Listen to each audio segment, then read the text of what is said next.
Hi ಎಲ್ಲರೂ ಹೇಗಿದ್ದೀರಾ? ಇವತ್ತು ಅತ್ಯಂತ ಸುಲಭವಾಗಿ ಮನೆಯಲ್ಲೇ ಮಾಡುವಂತ ಒಂದು ಸ್ನ್ಯಾಕ್ ರೆಸಿಪಿನ ಮಾಡೋಣ ಅಂತ ಇದ್ದೀನಿ. ಅದೇನಂದ್ರೆ ನಿಪ್ಪಟ್ಟು. ಇದು ತುಂಬಾ ಗರಿಗರಿಯಾಗಿ ರುಚಿಕರವಾಗಿ ತುಂಬಾ ಚೆನ್ನಾಗಿರುತ್ತೆ ಫ್ರೆಂಡ್ಸ್. 15 ದಿವಸದವರೆಗೂ ಕೂಡ ಇಟ್ಕೊಂಡು ಇದನ್ನ ಉಪಯೋಗಿಸ್ಕೊಳ್ಬಹುದು. ಇದಕ್ಕೆ ದೊಡ್ಡವರಿಂದ ಚಿಕ್ಕವರವರೆಗೆ ಕೂಡ ಎಲ್ಲರೂ ತುಂಬಾ ಇಷ್ಟಪಟ್ಟು ತಿನ್ನುವಂತ ಒಂದು ಸ್ನ್ಯಾಕ್ ರೆಸಿಪಿ ಇದು. ಹಾಗಾದ್ರೆ ಮಾಡೋಣ ಬನ್ನಿ. ಇದಕ್ಕೆ ಏನೇನು ಬೇಕು ಅಂತ ನೋಡೋಣ. ನಿಪ್ಪಟ್ಟು ಮಾಡೋದಕ್ಕೆ ಬೇಕಾಗಿರುವಂಥ ಪದಾರ್ಥಗಳು: ಅಕ್ಕಿ ಹಿಟ್ಟು, ಕಡಲೆ ಬೀಜ, ಇದನ್ನು ಪುಡಿ ಮಾಡಿದ್ದೀನಿ, ಕಡಲೆ ಪಪ್ಪು, ಒಣ ಕೊಬ್ಬರಿ, ಎಣ್ಣೆ, ಚಿಲ್ಲಿ ಪೌಡರು, ವಾಮು ಮತ್ತು ಜೀರಿಗೆ ಮಿಕ್ಸಿ ಮಾಡಿ ಇಟ್ಕೊಂಡಿರೋದು ಇದು, ಆಮೇಲೆ ಉಪ್ಪು, ಆಮೇಲೆ ಇದರಲ್ಲಿ ಕೊತ್ತಂಬರಿ ಮತ್ತು ಕರಿಬೇವು ಸಣ್ಣದಾಗಿ ಹೆಚ್ಚಿ ತೊಳೆದಿರೋ ಅಂಥದ್ದು. ಇದು ಪರ್ಫೆಕ್ಟ್ ಆಗಿರೋ ಅಳತೆ ಫ್ರೆಂಡ್ಸ್. ಈ ಲೋಟದಲ್ಲಿ 4 ಲೋಟ ಅಕ್ಕಿ ಹಿಟ್ಟು ತಗೊಂಡಿದ್ದೀನಿ. ಆಮೇಲೆ 1 ಲೋಟ ಕಡಲೆ ಬೀಜ, ಹಸಿದೇನೆ, ಎಲ್ಲ ಹುರಿದಿರೋದು ಏನೂ ಇಲ್ಲ ಇದರಲ್ಲಿ. 1 ಲೋಟ ಕಡಲೆ ಬೀಜ, ಅದು ತರತರಿಯಾಗಿ ಈ ಥರ ಮಾಡ್ಕೋಬೇಕು ನೋಡಿ, ಮಿಕ್ಸಿ ಮಾಡ್ಕೋಬೇಕು, ತರತರಿಯಾಗಿ ಮಿಕ್ಸಿ ಮಾಡ್ಕೋಬೇಕು. ಹಾಗೆ ಅರ್ಧ ಲೋಟ ಕಡಲೆ ಪಪ್ಪು, ಇದನ್ನು ಅಷ್ಟೇ ಪೂರ್ತಿ ನುಣ್ಣಗೆ ಮಿಕ್ಸಿ ಮಾಡಬಾರ್ದು, ಸುಮ್ಮನೆ ಒಂಚೂರು ತರತರಿಯಾಗಿರೋ ಥರನೇ ಮಿಕ್ಸಿ ಮಾಡ್ಕೋಬೇಕು.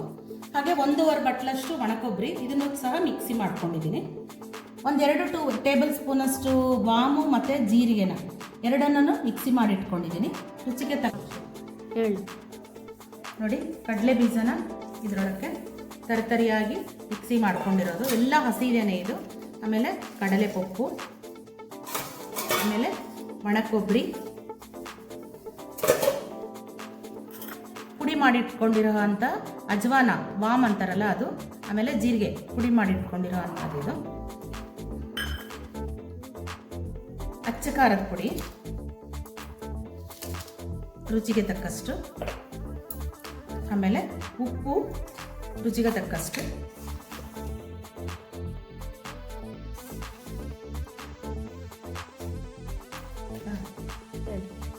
ನಾನು ಖಾರದ ಪುಡಿ ಒಂದು ಸ್ವಲ್ಪ ಕಡಿಮೆನೇ ಹಾಕ್ತೀನಿ ಫ್ರೆಂಡ್ಸ್, ಯಾಕಂದರೆ ಮಕ್ಕಳು ಸಹ ತಿಂತಾರೆ.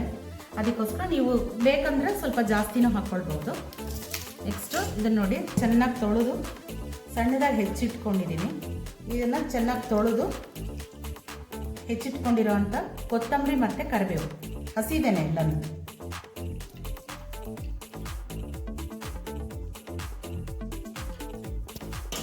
ಆದಮೇಲೆ ಒಂಚೂರು ಕಾಸಿರೋ ಎಣ್ಣೆ, ಬಿಸಿ ಬಿಸಿಯಾಗಿ ಎಣ್ಣೆ ಕಾಯಿಸ್ಬಿಟ್ಟು ಇದೊಂದು ಸ್ವಲ್ಪ ಕಾಸಿರೋ ಎಣ್ಣೆ ಕೂಡ ಇದಕ್ಕೆ ಹಾಕ್ಕೊಡ್ಬೇಕು.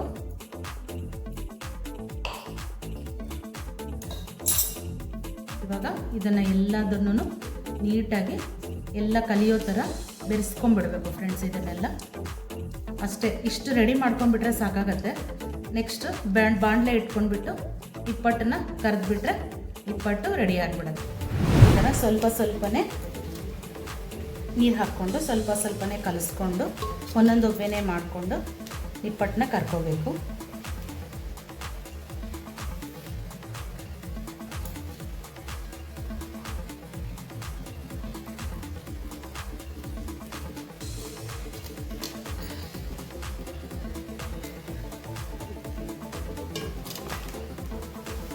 ತುಂಬ ಗಟ್ಟಿಯಾಗೂ ಕಲಿಸ್ಬಾರ್ದು, ಹಾಗೆ ಅಂತ ನೀರು ಮಾಡ್ಕೋಬಾರ್ದು. ಮೀಡಿಯಮ್ ಆಗಿ ಹದವಾಗಿರೋ ಥರ ಕಲಿಸ್ಕೊಂಡ್ರೆ ಬೇಗ ಬೇಗ ಆಗೋಗುತ್ತೆ.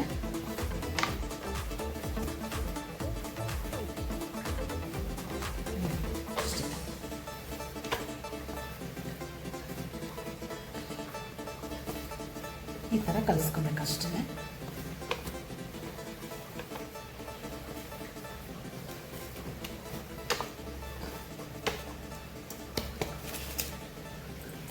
ಎಣ್ಣೆ ಹಾಕ್ಬಿಟ್ಟು ಬಾಣಲೆಗೆ ಕಾಸ್ತಾ ಇದ್ದೀನಿ, ಎಣ್ಣೆ ಕಾದಕ್ಕೆ ಇಟ್ಟಿದ್ದೀನಿ.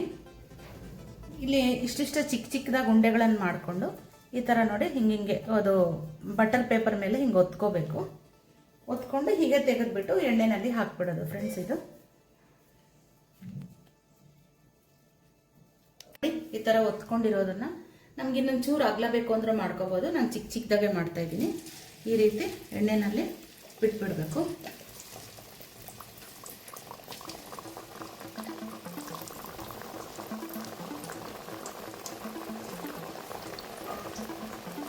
ಇದು ಗುಳಿಗೆ ಕೈಗೆಲ್ಲ ಹೋಗೋವರೆಗೂ ನಾವು ಅದನ್ನು ಏನೂ ಮಾಡಬಾರ್ದು, ಜಾಲೆ ಸೌಟು ಹಾಕಬಾರ್ದು. ಹೀಗೇ ಬಿಟ್ಬಿಟ್ಟು ನಿಧಾನಕ್ಕೆ ಒಂದೊಂದೇ ತಿರುವು ಹಾಕ್ಕೋಬೇಕು.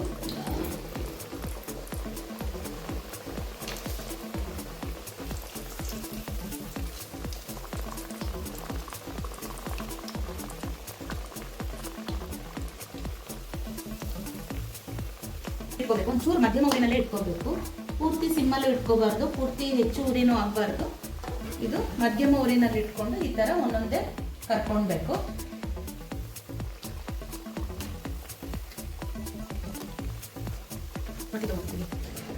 ನೋಡಿ, ಗರಿ ಗರಿ ಗರಿ ಅಂತ ಆಗಿದೆ ಪಟ್ಟು. ಸೌಂಡ್ ನೋಡಿ ಹೇಗೆ ಬರುತ್ತೆ.